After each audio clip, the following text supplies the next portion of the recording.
Pada September 1939, Presiden Amerika saat itu Franklin D. Roosevelt menunjuk Jenderal George C. Marshall sebagai Kepala Staf Angkatan Darat Amerika dan memberinya sebuah mandat untuk memodernisasi militer Amerika untuk persiapan perang yang saat itu sedang berkecamuk di Asia dan Eropa.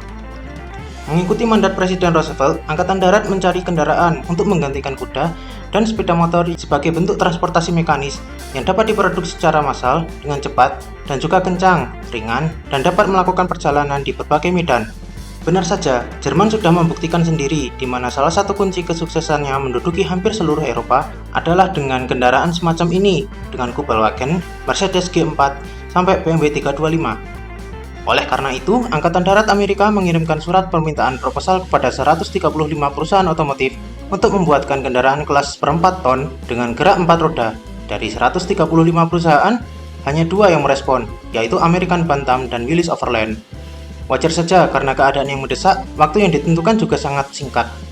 Beberapa pabrikan yang sudah jago dalam membuat truk dan semacamnya macam Dodge atau GMC mundur karena alasan ini. Surat permintaan proposal dikirim pada 22 Juli. Prototipe berjalan sudah harus jadi dalam 49 hari, dan sebanyak 70 unit untuk tes harus jadi dalam 75 hari. Pada akhirnya, American Bantam yang mendapat kontrak karena menyelesaikan tepat waktu, sementara Willys meminta perpanjangan waktu. Mobil American Bantam dengan nama Bantam GPV kemudian disempurnakan lagi dengan masukan-masukan dari militer hingga akhirnya muncul BRC-40. Dari desain Bantam ini kemudian dibagikan ke Willys dan Ford untuk juga ikut membuat desain mereka. Willys kemudian menghasilkan Willys MA. Dari prototipe-prototipe ini kemudian disempurnakan lagi dan disamakan dengan menggabungkan ide-ide dari ketiga pabrikan tadi, menghasilkan Ford GPW dan Willys MB. Sasis dari Bantam, mesin dari Willys, sampai grill depan yang nantinya jadi ikon tersendiri berasal dari Ford. Meski ide Ford ada 9 lubang sementara nantinya jadi 7 lubang. Mengingat kapasitas produksi dari Bantam yang terlalu kecil, akhirnya produksi dari mobil yang merevolusi off-road ini diserahkan kepada Ford dan Willys, yang membuat kapasitas produksi lebih besar. Bantam sendiri kemudian mendapat kontrak untuk membuat aksesoris Jeep seperti trailer. Setelah Perang Dunia usai, Jenderal Eisenhower yang kelak menjadi Presiden Amerika mengatakan, ada 4 senjata yang membantu Amerika untuk memenangkan perang, C-47 Skytrain atau Dakota Transport, Jeep, bazooka, dan bom atom. Ide untuk memproduksi Jeep oleh Willys secara massal untuk sipil kemudian muncul. Sebelumnya, kendaraan yang dari tadi kita bahas diberi nama Jeep.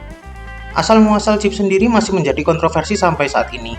Ada yang bilang namanya berasal dari tokoh komik Popeye and the Jeep yang terbit pada tahun 1936.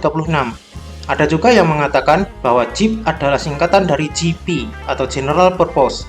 Tapi yang jelas, Bantam tidak terima ketika Willys akan menjual Jeep, sampai akhirnya mengkampanyekan, Ivan got his first Jeep from Bantam.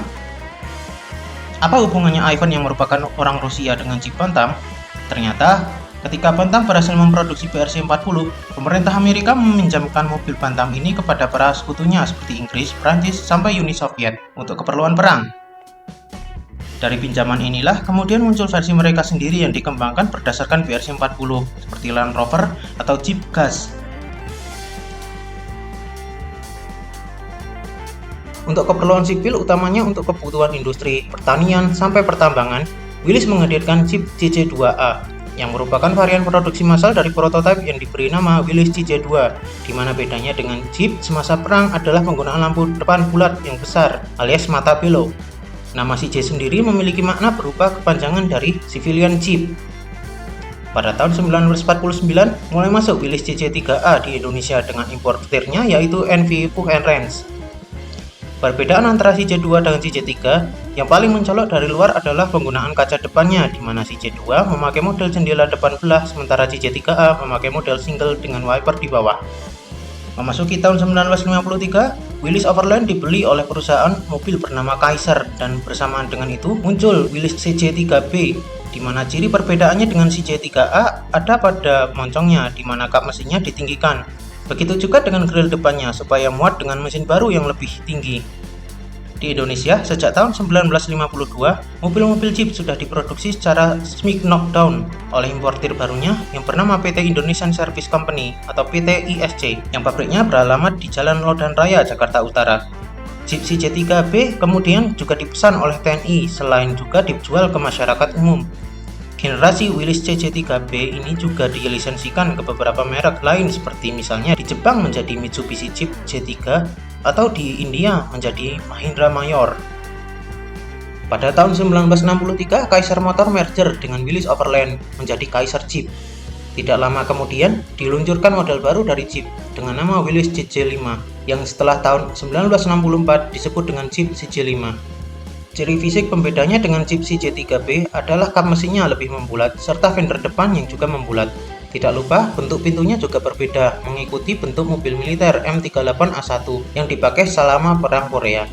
Di Indonesia, Jeep CJ5 diproduksi oleh PT ISC yang sempat memenangkan tender untuk program keluarga berencana pada tahun 1974. Tahun 1977, PT ISC mulai memproduksi pengganti dari Jeep CJ5 dengan menghadirkan Jeep CJ7. CJ7 ini ukurannya sedikit lebih besar dibandingkan CJ5, dengan ciri yang paling mudah untuk membedakan keduanya adalah pintunya, di mana CJ7 lebih panjang dibandingkan CJ5. Di Amerika sendiri pada tahun 1970, Chrysler memutuskan untuk tidak lagi berbisnis mobil, sehingga Jeep diakuisisi oleh American Motor Company atau AMC dan menjadi divisi tersendiri. Pada tahun 1985, AMC bangkrut dan dibeli oleh Chrysler Corporation, di mana saat itu Jeep menjadi merek di bawah Chrysler.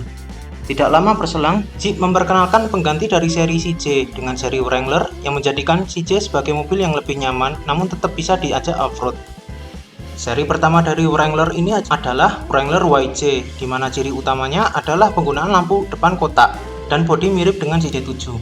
Di Indonesia, seri CJ7 masih tetap dirakit oleh PT ISC sampai kira-kira tahun 1987. Baru pada tahun 1995, melalui PT Nings Pacific, mulai masuk Wrangler YJ yang produksinya sudah dihentikan di Amerika di tahun yang sama. Wrangler YJ ini dirakit di Indonesia sampai sekitar 1998 ketika PT Nings Pacific tutup. Generasi kedua dari seri Wrangler yang memiliki kode bodi TJ sudah ada sejak 1996 di Amerika. Namun karena saat itu masih dijual Wrangler generasi YJ di Indonesia, Jeep Wrangler TJ ini baru hadir di Indonesia pada tahun 1999 ketika impor mobil secara CPU diperbolehkan. Bentuk Wrangler TJ ini kembali ke bentuk klasik dengan lampu depan bulat, dengan ubahan detail pada bodi yang membuatnya lebih modern dibandingkan Jeep generasi sebelumnya. Pada tahun 2004, mulai muncul varian sasis panjang dari Wrangler TJ dengan nama Wrangler Unlimited. Di Indonesia, populasi Jeep TJ ini cukup jarang karena tidak adanya ATPM yang menaungi penjualan Jeep dan hanya importir umum saja yang menjualnya. Tahun 2007 muncul penerus dari seri Wrangler dengan kode bodi JK. Pada tahun 2011, PT Garansindo Interglobal muncul sebagai ATPM merek Jeep dan Dodge di Indonesia mulai memasarkan Wrangler JK, meski kebanyakan merupakan varian sasis panjang atau Unlimited. Sayangnya, pada tahun 2018, ATPM Jeep kembali berpindah tangan, di mana kali ini berada di tangan PT Haskar International Motor. PT Haskar mulai memasarkan penerus dari Wrangler JK, yaitu Wrangler JL. Pada tahun 2020, PT Haskar menyerahkan keagenan Jeep pada PT Das Indonesia Motor yang ditunjuk oleh Fiat Chrysler Automobile, di mana pada tahun 2021 kemarin diperkenalkan varian pickup dari Wrangler JL bernama Jeep Gladiator GT. Itu tadi sepenggal kisah mengenai Jeep di Indonesia. Apa Jeep favoritmu? Terima kasih telah menonton.